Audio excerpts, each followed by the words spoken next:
Hello, good morning. Medyo matagal-tagal po bago ako nakapag-upload ng video. So, yung last ko po is yung aking 6 chemotherapy session. Marami na po ang naghanap after nun. Nag-take po ako nagpa-CT scan na po ako nun. Tapos, nagpa-to the echo with Doppler po. As required by my oncologist mga guys. So, lumabas dun sa CT scan ko guys na yung mga maliliit na bukol na meron ako sa lungs at saka sa liver guys, dun sa unang resulta ng CT scan ko before treatment, nawala po lahat yun. So, yun, good news po yun. Lumit po ng kaunti yung aking bukol from 6.4 centimeters po, naging 5.9 na lang. Tapos, kaso po, nagkaroon po ako ng metastasis sa bone. Nakita po sa CT scan. Kaya, ayun po, yung medyo bad news. So, from stage 3C po, naging stage 4 na po ako with bone metastasis.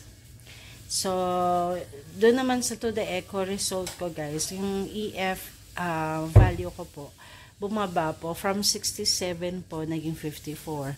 Which led po for my oncologist to refer me to a cardiologist dahil po doon sa significant decrease ng value ng aking EF doon sa to the echo ko po with Doppler.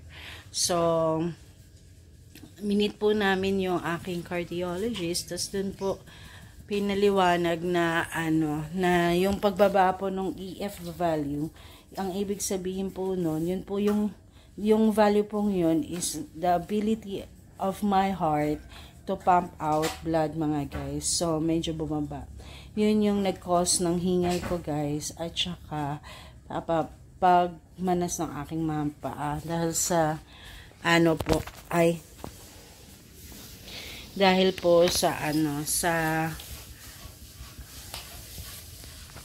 dahil po sa konting dugong nagsisirculate sa aking katawan dahil nga po hirap yung puso kung mag-pump out ng blood.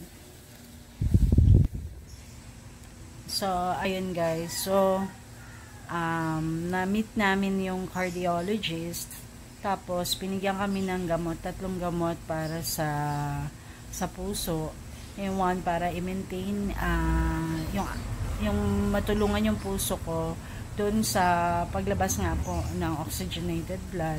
Tapos to prevent din yung heart failure at saka yung tawag dito stroke. So yun po yung purpose ng 3 gamot ko.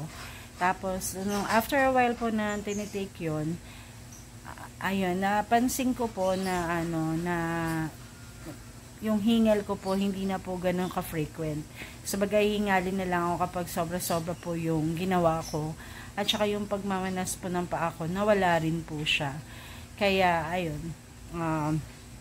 maganda po yung naging resulta ng gamot.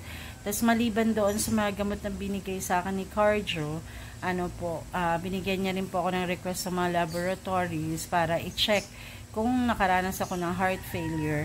And then, i-check na rin yung ibang organs ko, yung kalagayan ng aking katawan overall. Yan. Kasi marami pong nagko-contribute din sa hingal. Like yung weight gain, which nagkaroon po ako dahil sa chemo po, nag-gain po ako talaga ng weight.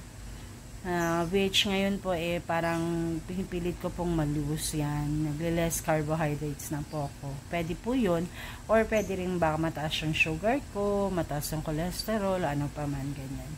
So, at saka pinagawa po uli sa akin yung ECG. A separate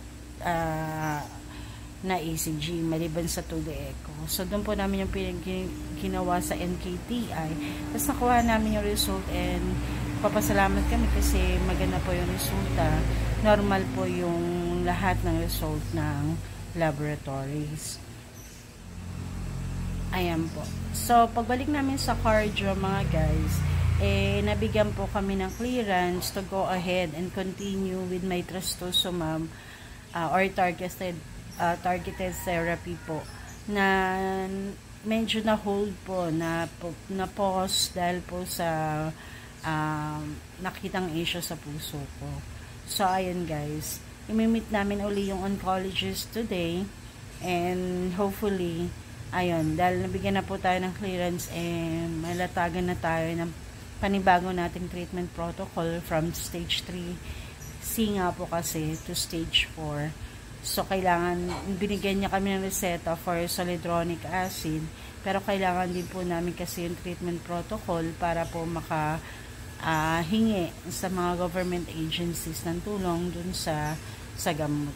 Yan. So, bali, ang ano niyan guys, ay meron akong zoledronic acid, anastrozole, yung kasabay na vitamin D3 and calcium, at saka po trastuzumab. Yan po yung ating nakikita, inilatag sa atin before na gamot. So ngayon, hingi na lang po ng treatment protocol, and then yung schedule kung kailan po yung infusion. After nun guys, after kay doc, i-schedule na rin namin yung clearance para sa dentist. Yan po guys. So yan lang po yung update. Mamaya pa po kami magkikita ni doc. Tsaka na lang po ulit ako babalik to inform you kung ano naman po yung resulta doon, yung mga napag-usapan. So, see you later po.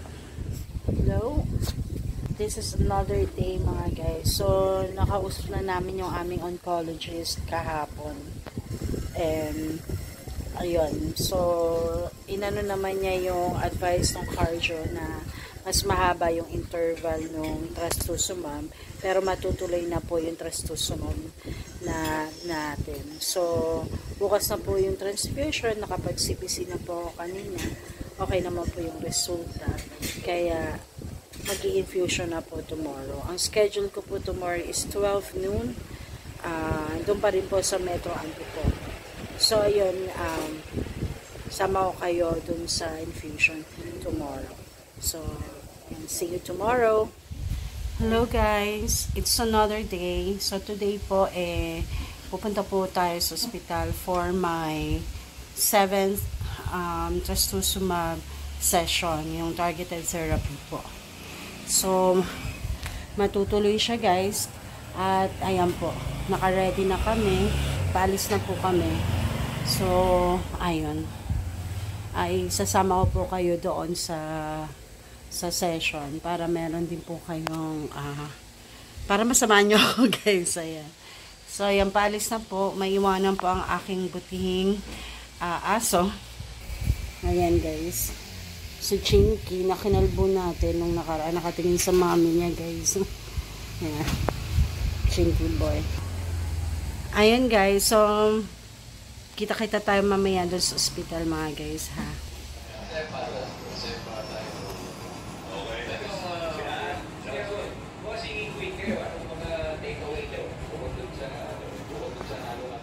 Hello again. So nandito na tayo sa bahay mga guys.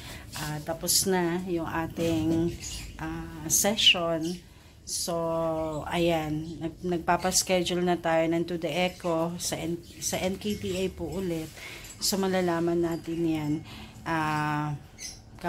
kay Ate Loy. So kapag may update na tayo ng schedule ng to the echo, update ko din po kayo. So, yun po kasi yung requirement ng cardiologist after infusion, mag to the echo agad. So, ayan guys, wala pa naman po akong iba pang update, kundi yun lang. Tapos na yung infusion natin. This is my 7th infusion po. So, ayan. Ingat po tayo lagi. Enjoy the holidays po. Huwag po makalimot na magpasalamat sa Diyos. God bless you all. And remember to always be kind. See you on my next journal. Thank you po.